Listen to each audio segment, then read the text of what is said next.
Chief justice قاضی فائز عیسیٰ کی سربراہی میں سپریم جوڈیشل کونسل کا اجلاس، جسٹس مظاہر نقوی کو شکایت پر شو کاز نوٹس جاری۔ اجلاس میں جوڈیشل کونسل میں جسٹس سردار طارق، جسٹس اعجاز الاحسن، جسٹس امیر حسین بھٹی اور جسٹس نعیم اختر افغان شامل۔ ذرائع کے مطابق سابق chairman NAB justice retired Javed Iqbal کے مبینہ مس کنڈکٹ کے خلاف دائر 4 سال پرانی شکایات کا بھی جائزہ۔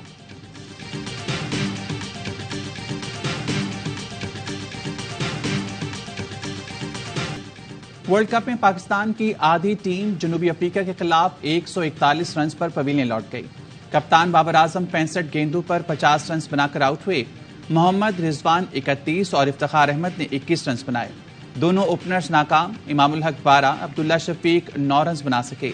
قومی ٹیم میں 2 تبدیلیاں، اسامہ میر کی جگہ محمد نواز کی واپسی، حسن علی کی جگہ وسیم جونیئر ٹیم میں شامل۔ میگا ایونٹ کے تمام میچز دیکھیے اسپورٹس پر براہ راست۔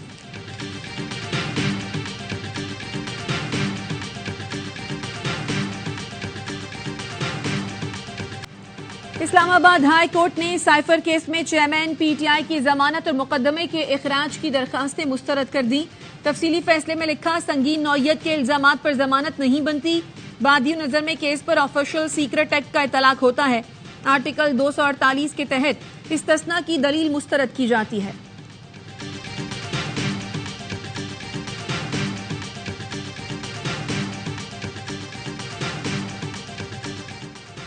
پی ٹی آئی کے خلاف ممنوعہ فنڈنگ سے متعلق درخواست سماعت کے لیے مقرر الیکشن کمیشن کا بینچ 1 نومبر کو سماعت کرے گا۔ خالد محمود خان کو ثبوت پیش کرنے کے لیے نوٹس جاری۔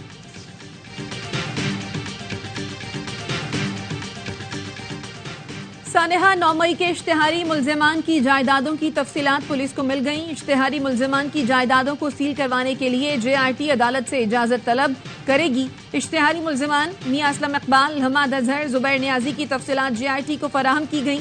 مراد سعید، علی امین گنڈاپور، امتیاز شیخ سمیت 22 ملزمان شامل۔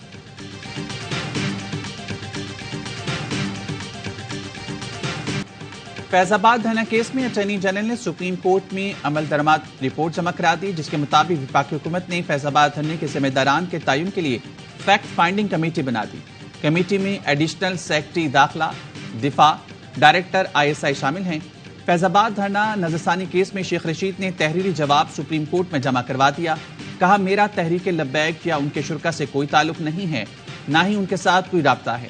اپنی نظرثانی درخواست واپس لینا چاہتا ہوں۔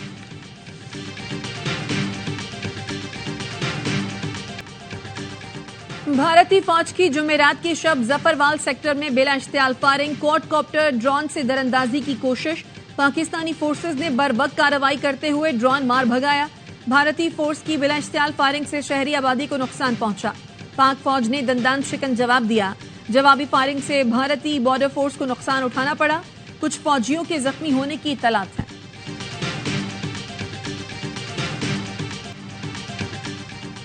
بھارت مسئلہ کشمیر سے دنیا کی توجہ ہٹانے کی کوشش کر رہا ہے۔ دفاعی تجزیہ کار کے مطابق بھارت کو بین الاقوامی سطح پر شدید ہزیمت کا سامنا ہے۔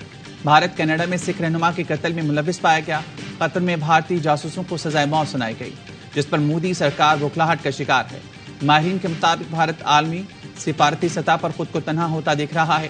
مودی سرکار کو یاد رکھنا چاہیے، پاکستان کی بہادر افواج کسی بھی جارحیت کا بھرپور جواب دینے کی صلاحیت رکھتی ہے۔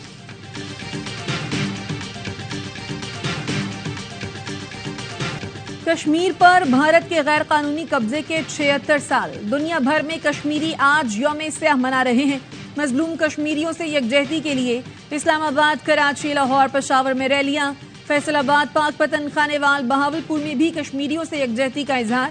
وزیر اعظم کی معاون خصوصی وشال ملک کہتی ہیں، نہتے کشمیریوں نے بھارتی فوج کا مقابلہ کیا، ہماری جدوجہد آزادی ملنے تک جاری رہے گی۔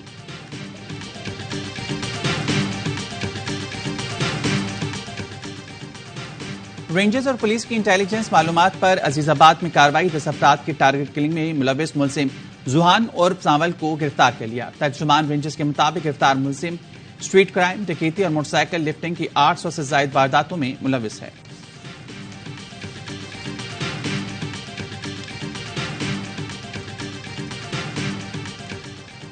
اور اسرائیل کی غزہ میں نسل کشی، مزید 400 فلسطینی شہید، 3000 سے زائد بچے، 1700 سے زائد خواتین شامل، تباہ عمارتوں کے ملبے میں 2000 افراد دبے ہونے کا خدشہ۔ حماس کے مطابق اسرائیلی حملوں میں 50 اسرائیلی قیدی بھی ہلاک ہوئے۔ 21 روز سے جاری بمباری میں غزہ کی 50% عمارتیں تباہ ہو گئیں، 34% اسپتالوں میں کام بند۔ اقوام متحدہ کا کہنا ہے غزہ میں کوئی مقام بھی محفوظ نہیں ہے۔ الجزیرہ کے مطابق صہیونی فوج سوشل میڈیا پر فلسطینیوں کی حمایت کرنے والوں کو بھی نشانہ بنا رہی ہے۔ مغربی کنارے، مشرقی یروشلم اور اسرائیل سے فلسطین کے 100 سے زائد حامی گرفتار۔ ایک فلسطینی گلوکارہ کو فیس بک پوسٹ لگانے پر گرفتار کر لیا گیا۔